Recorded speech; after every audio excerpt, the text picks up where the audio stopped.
20 over உலகக்கோப்பை தொடர வெற்றியோடு தொடங்கியிருக்கு வங்கதேச மகளிர் அணி. ஸ்காட்லாந்துக்கு எதிரான போட்டியில 16 ரன்கள் வித்தியாசத்துல ஜெயிச்சிருக்கு வங்கதேச அணி.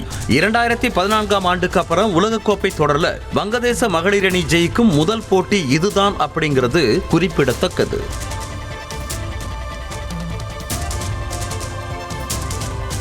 மகளிர் T20 உலகக்கோப்பையில இன்னைக்கு 2 போட்டிகள் நடைபெறவிருக்கு. இரவு 7:30 மணிக்கு தொடங்கும் இரண்டாவது போட்டியில நியூசிலாந்து அணியை எதிர்கொள்ளவிருக்கு இந்திய அணி. இந்த போட்டி நடைபெறவிருக்க துபாய் ஸ்டேடியத்தில் பேச் ஸ்பின்னர்களுக்கு சாதகமாயிருக்கும்னு சொல்லப்படுது. நூலிலையில ஆசிய கோப்பையை தவறவிட்ட இந்திய அணி உலகக்கோப்பையை வெற்றியோட தொடங்குமாங்கிற எதிர்பார்ப்புல இருக்காங்க ரசிகர்கள்.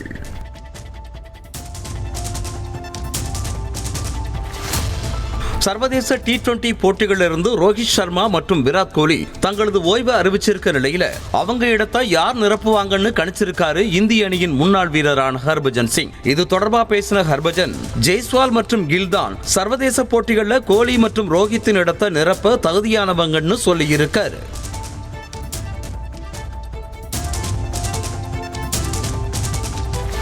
இந்திய அணியின் வேகப்பந்து வீச்சாளரான முகமது ஷமி நியூசிலாந்துக்கு எதிரான டெஸ்ட் தொடரில் விளையாட இருக்கிறதா தகவல் வெளியாக இருக்கு. 2023 நடைபெற்ற ஒருநாள் உலகக்கோப்பைக்கு அப்புறமா காயம் காரணமா சர்வதேச போட்டிகளில் விளையாடாம இருந்தார் ஷமி. இந்த நிலையில ஷமி பயிற்சிகளை மேற்கொண்டு வரதாகவும் ஷமியின் உடல்நிலையை BCCI உற்று நோக்கி வரதாகவும் சொல்லப்படுது. உலக டெஸ்ட் சாம்பியன்ஷிப் தொடரின் அங்கமாக இந்திய அணி தொடர்ந்து 8 டெஸ்ட் போட்டிகளில் விளையாட இருக்கும் நிலையில ஷமி அணிக்கு திரும்புறது இந்திய அணிக்கு கூடுதல் பலமாக பார்க்கப்படுது.